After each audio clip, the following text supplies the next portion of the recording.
मंगल मूर्ति सद्गुरु मिलवे सर्वाधार, मंगलमय मंगल करण विनु बारंबार। धन्य धन्य सद्गुरु सुखद महिमा कहे न जाय, जो कछु कहूँ तुम मेरी कृपा मोते कछु न वसाय। अव्यक्त रूप में गुरु महाराज के श्री पावन चरण कमलों में कोटि कोटि सा प्रणाम। पूज्य गुरुदेव के श्री चरण कमलों में कोटि कोटि सा प्रणाम।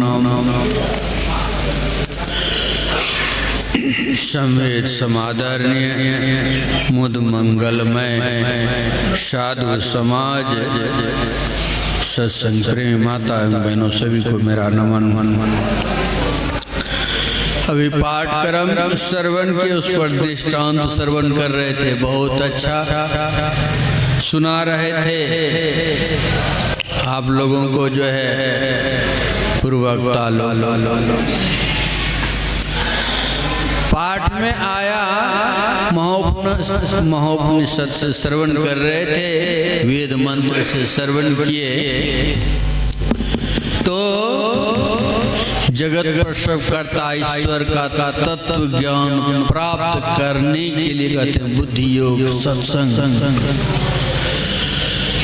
बुद्धि योग सत्संग जो है समय पर करना चाहिए। माना जप, माना ध्यान और दृष्टि साधन, वेद भगवान कहते हैं इसको करने के लिए। और इससे सुन रहे थे अविवेक महोपनिषद से श्रवण कर रहे थे। अविवेकी के लिए शास्त्र भार, ज्ञानी के लिए राग भार, रागी के लिए ज्ञान भार। अब जिसको जो है विवेक आत्म में ज्ञान नहीं होने कारण जो है उसको शरीर भार हो जाता है। तो इसलिए अब जिसको जो रागी आदमी है वह धुन में फंसा हुआ है, वह धुन में मस्त है अपना धुन में, लेकिन और उसको ज्ञान की बातें सुनाएंगे तो उसको भार लगने लग जाएगा। अब जिसको अंतर में अगर ज्ञान नहीं है, विचारने की क्षमता नहीं है, तब उसको जो है शरीरे भार हो जाता है।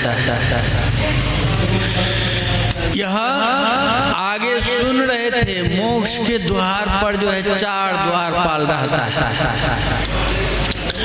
सम विचार जो है और चतुर्थ साधु संगम और संतोष जो है। सम रखना पड़ता है, जो भी उपलब्ध है उसमें संतोष रखना पड़ता है। सम ने न ज्यादा बोलना, अपने वाणी पर संयम रखना। हमारे बहुत सारे महात्मा लोग होते हैं जो साधना करते हैं, वे मौन रहा करते, बोलते नहीं। और कुछ और साधक लोग हैं जो मुंह पे पट्टी बांध लेते हैं, बोल ताकि नहीं बोल पाएंगे। हाँ, तो वाणी संयमित रहेगा। इसलिए संत मत में यह हिदायत नहीं है कि इसमें है कि आप जो है संत मत है राजयोग काम भी करना है। संत मत में यह है कि अपना मेहनत का खाना, अपना परिश्रम का खाना। मुद्गल ऋषि हुए, बहुत बड़े ऋषि हुए, वे क्या करते थे? भजनों में लगे रहते थे।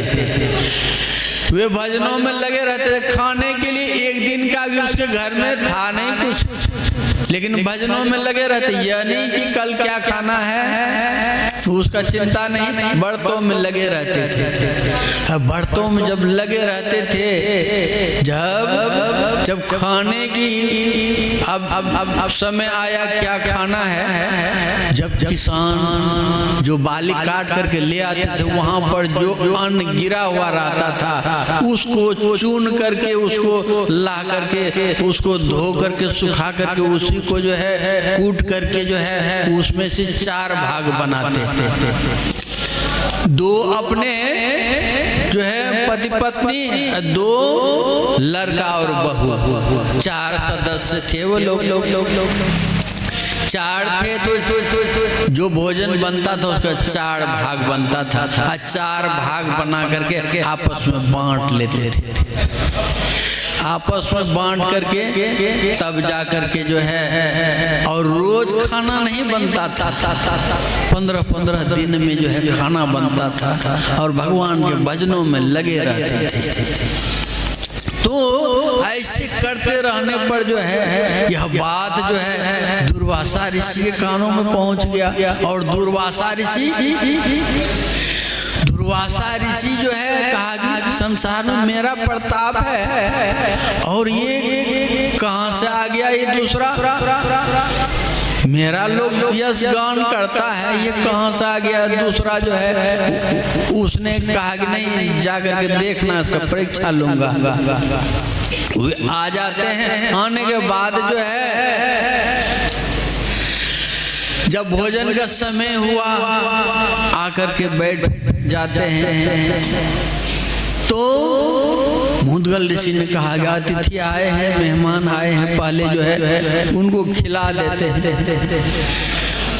जो उनका अपना भाग था वो दे देते हैं उनको कि आप भोजन कर लीजिए। उसके बाद वो अपना भाग तो दे ही दिए, उस पे भी वे नहीं उठे। तो पत्नी ने देखा कि पति देव तो अपना भोजन दे दिया, अब जो बैठा है तो अपना पत्नी ने भी अपना भाग दे दिया, वे पा लेते हैं, उसके बाद भी नहीं उठते हैं। तो पुत्र देखता है कि माँ बाबूजी का भोजन तो चला गया, अब जो है अपना भाग, लड़का भी अपना भाग का भोजन दे देता है, आज्ञाकारी था।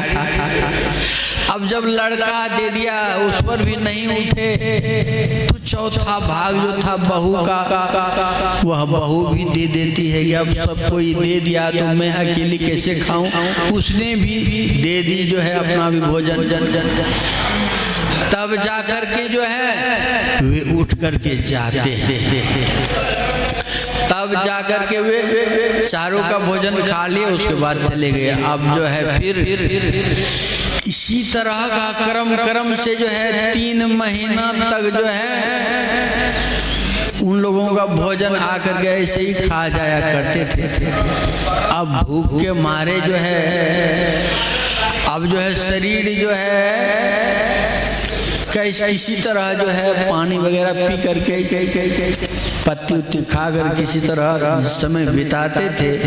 तो उसके बाद अब प्राण नहीं बचेगा ऐसा जो है आ गया। तो इतने में विमान आता है, विमान आता है, कहा कि आप लोग के लिए जो है यह विमान आया है, आप लोग चलिए शरीर स्वर्ग चलिए। कहा कि वहां पर क्या सुख है, वहां पर क्या सुख है, वहां पर जाने के बाद क्या होता है। कहा कि वहां पर जाएंगे, वहां पर जो है आपको जब तक पुण्य है वहां पर रहने के लिए, अच्छा ठाट बाट से रहने के लिए मिलेगा, खूब सुख शांति वहां पर प्राप्त होगा। लेकिन जब पुण्य जब छिन्न हो जाएगा, खत्म हो जाएगा, वहां से पुनः फिर आना पड़ता है इसी मृत्यु भुवन में। कहा कि नहीं, ऐसा सुख हमको नहीं चाहिए, ऐसा लोग नहीं चाहिए, जाओ, हमको नहीं जाना ऐसा। और दूसरा कोई सुख है जो फिर दुख में न पड़ना पड़े।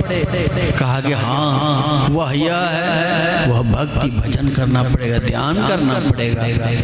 तो उसके युक्ति जो गुरु से जानना पड़ेगा, और गुरु जब बतला देंगे और उनके कहे अनुसार जब करेंगे तब जाकर के आपका कल्याण हो जाएगा।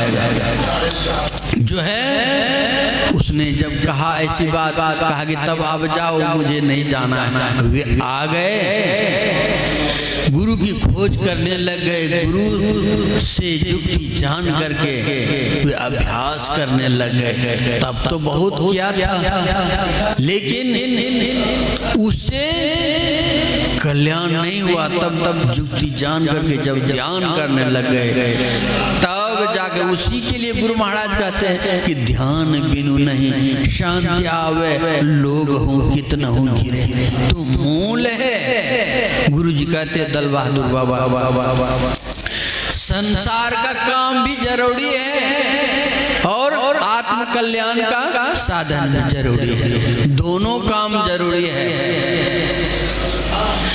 तो दोनों काम को करते हुए जो भी प्राप्त है उसमें संतोष रखना चाहिए, वाणी पर संयम रखना चाहिए, जथा भावी नहीं बोलना चाहिए, विचार करके बोलना चाहिए। बाबा नानक क्या कहते हैं, वेग ही दिल न दुखावे बंदया, दिला बिच रब बसता है। हर एक प्राणी के अंदर में प्रभु का वासा है, किसी का दिल न दुखे ऐसा मीठा वाणी बोलना चाहिए, विचार करके।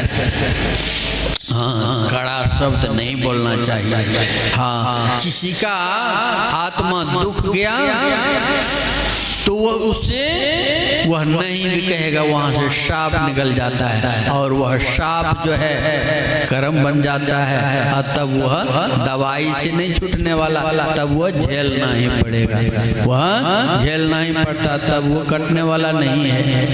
हाँ, तो इसलिए आप जो है गुरु का जो है सुन रहे थे, कबीर साहब की गुरुदेव बिना जीव की कल्पना न मिटे, गुरुदेव बिना जीव का भला नहीं, जीव गुरुदेव बिना जीव का तिमिर नाश नहीं। जब तक गुरु के शरण में नहीं जाएंगे, गुरु से ज्ञान नहीं लेंगे, तब तक जा करके जो है अब दादू दयाल और बाबा नानक कहते हैं कि सतगुरु मूर्ति हृदय बसाए, जो इच्छा सोई फल पाए। गुरु का मूर्ति को जब हृदय में बसा लेंगे, जो इच्छा करेंगे सब जो है वह पूर्ति होते जाता है। तो अन्यत्र भटकने की आवश्यकता नहीं है, वह सुख का साधन अन्यत्र नहीं, आपके अंदर में है, आपके अंदर में है। तो उसको पाना है कैसे, उसके लिए अभी हम लोगों ने देखा, अभी हम प्रार्थना कर रहे थे तो माइया जो है बहनें जो है उधर से आवाज आ रही थी, लेकिन इधर से आवाज कम आ रहा था। आप लोग नजदीक में थे लेकिन फिर भी इधर से आवाज नहीं आ रहा था, क्योंकि जब हम लोग सामूहिक प्रार्थना करते हैं उसमें बल होता है, प्रेम से जो है, हाँ प्रेम से करना चाहिए। यह नहीं कि बैठ गए तो यही सत्संग हो गया, ऐसी बात नहीं। हम बैठे हैं किस लिए, कुछ प्राप्त करने के लिए, इसलिए गुणगान गाना चाहिए। प्रार्थना जब होता है सामूहिक, उसमें गुणगान गाना चाहिए, सब प्रेम से गाना चाहिए उसमें, तब आशीर्वाद प्राप्त होता है। तो बैठ गए जो है मन ही मन जो है, तो ऐसे नहीं होता है, प्रेम भाव होना चाहिए। हम प्रार्थना कर रहे हैं, हम उनसे आशीर्वाद पाना चाहते हैं, तब जाकर के आप आशीर्वाद के पात्र बनेंगे। एक सज्जन के दरवाजे पर जो है एक साधु बाबा आया, कम उम्र का था, तो नई बहू आई थी घर में, और बहू जब आई थी तो बहू ने कहा, बाबा इतना सवेरे? तो साधु कहता है, क्या जाने बहन कब अबेर हो जाए, ठिकाना नहीं। तो इसलिए मैंने जो है सवेरे सवेरे जो है साधन में लग गया, तो साधु कहता है, बहन तुम्हारा जो है उम्र कितना है? तो उसने कहा, तो मेरा उम्र 12 साल का है। कहा कि मेरा उम्र जो है 12 साल का है। कहा ससुर जी उधर पास में बैठे थे। ससुर जी को जो है गुस्सा आ जाता है, क्या अनाप शनाप बोलती है, एक तो ये अनजान आदमी है, ये साधु, इसे तो बात करना नहीं चाहिए, और बात भी की तो अनाप शनाप बोलती है कि 12 साल इसका उम्र है।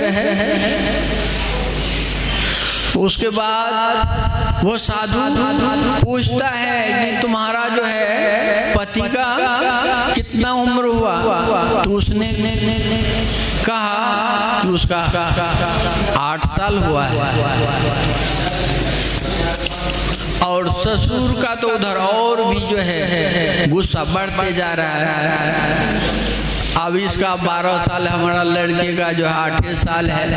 कहा गया अच्छा तो तुम्हारा जो है सास जो है उसका कितना उम्र है? तुम्हें कहती है मेरे सास का जो है 2.5 साल हो रहा है लगभग। अब ससुर का तो और भी कहा कि सबसे छोटा, इसका मतलब सास से है, सबसे बड़ी यही हो गई। अब कहा कि 2.5 साल। कहा कि हाँ। अच्छा तो तुम्हारा ससुर का कितना उम्र हो गया? अब सब ससुर का जो बताया तो वे कहती है ससुर का भी जन्म नहीं हुआ है। अब कहा ससुर का जन्म नहीं हुआ है।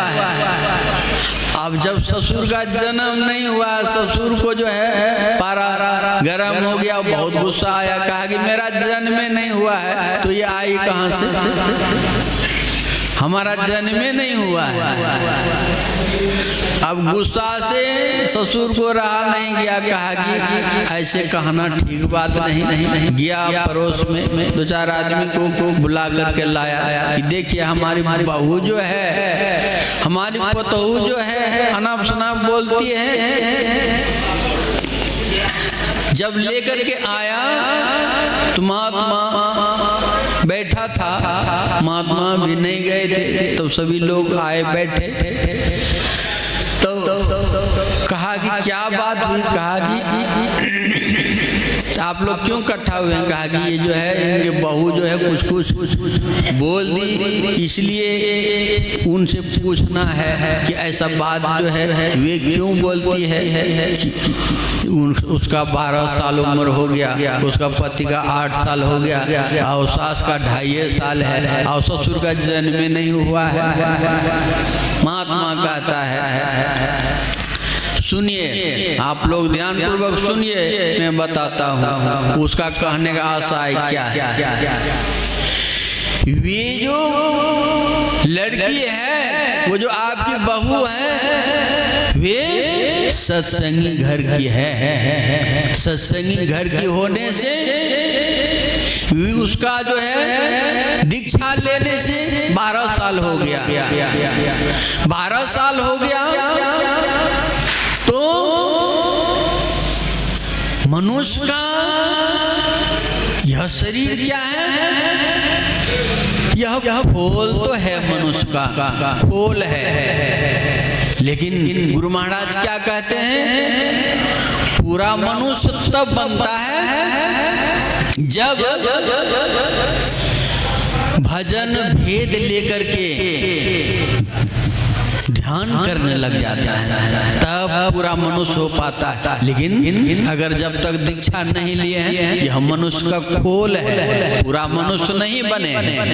तो महात्मा का कहने का आशय था कि वे दीक्षा लेकर के ध्यान कर रही है, तो उसको दीक्षा लेने से 12 साल हो गया, और उसके आने से जो है पति को भी जो है उसने जो है समझा बुझा करके पति को भी अपने रास्ते पर ले आई। पति को भी समझा बुझा करके अपने रास्ते में ले आई और उनको भी दीक्षा दिला दी। तो उसका भी जो है 8 साल हो गया, उसको भी समझाते बुझाते जो है 2-4 साल लग गया। उसके बाद वो भी जो है उसके साथ जो है उसने भी दीक्षा ले लिया, भजन करना शुरू कर दिया। तो उसका 8 साल हो गया। लेकिन उसके बाद वो सास जो थी उनको भी समझाई बुझाई, उसके भी दिमाग में अट गया, उसके भी समझ में आ गया।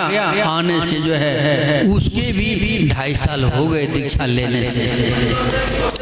लेकिन ससुर जो है अब तक दीक्षा नहीं लिए।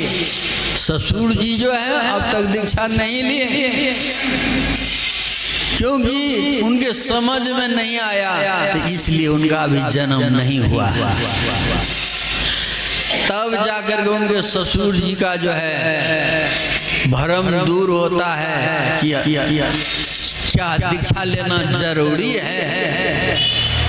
तब जो है उसको ज्ञान हुआ कि जो है पूरा मनुष्य तब कहलाता है आदमी जब सद्गुरु के शरण में लग जाता है, युक्ति जान करके जब अभ्यास करने लग जाता है, तब जाकर के वह पूरा मनुष्य हो जाता है। जब पूरा मनुष्य हो गया तब वैसे आदमी को सज्जन कहते हैं। संसार में भी उसका जो है जय जयकार होता है, यहाँ भी जो है उसका नेक नामी होता है। यहाँ से जाने के बाद भी कोई हानि नहीं होता है। उसी के लिए बाबा नानक कहते हैं कि सद्गुरु मूर्ति हृदय बसाए, जो इच्छे सोई फल पाए।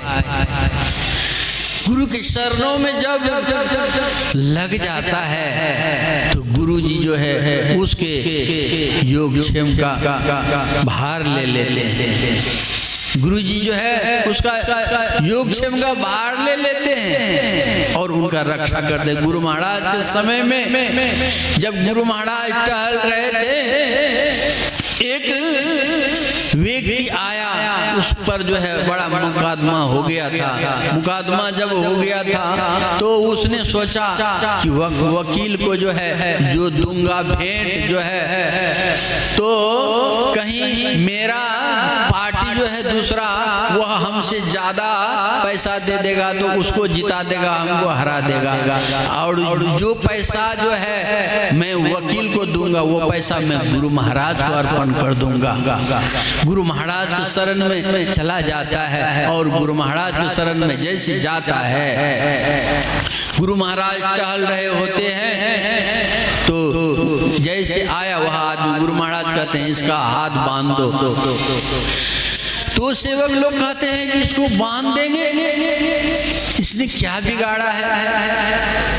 तो कोई नहीं बोला, कहा कि रस्सी नहीं, बहाना बना दिया कि रस्सी नहीं है।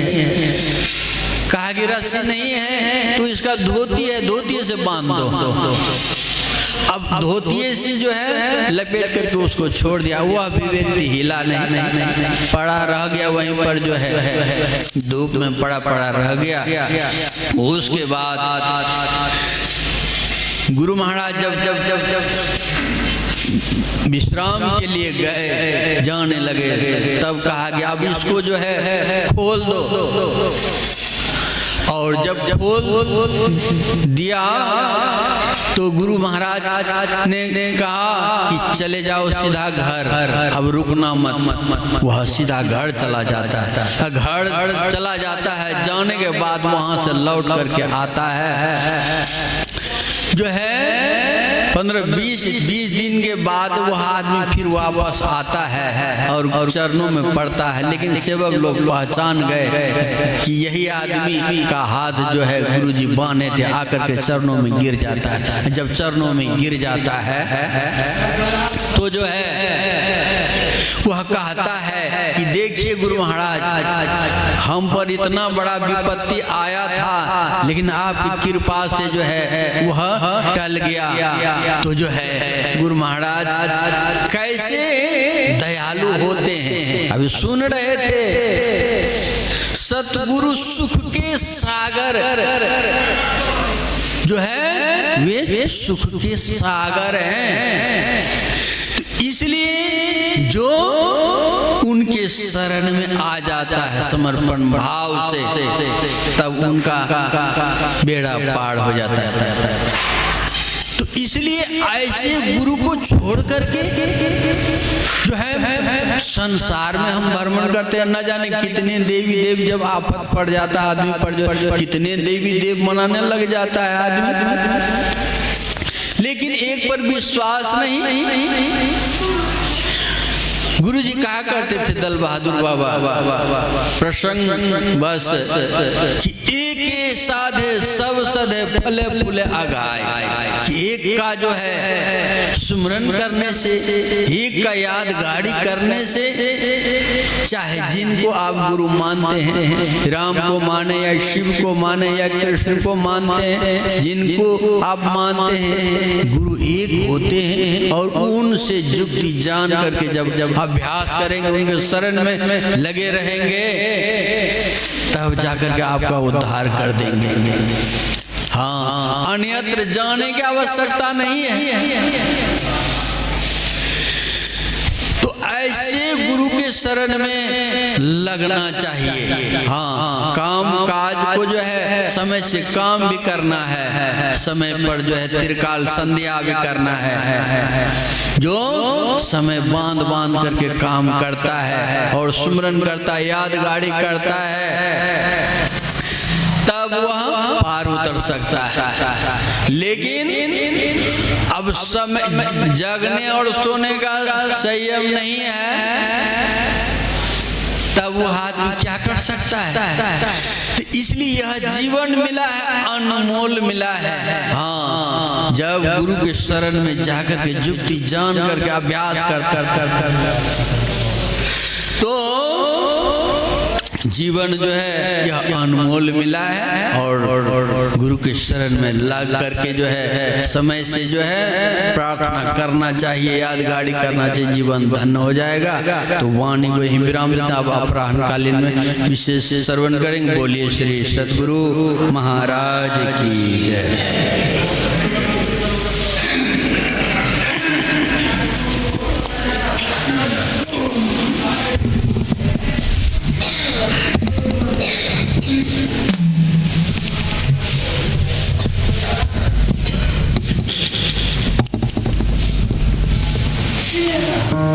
Yeah.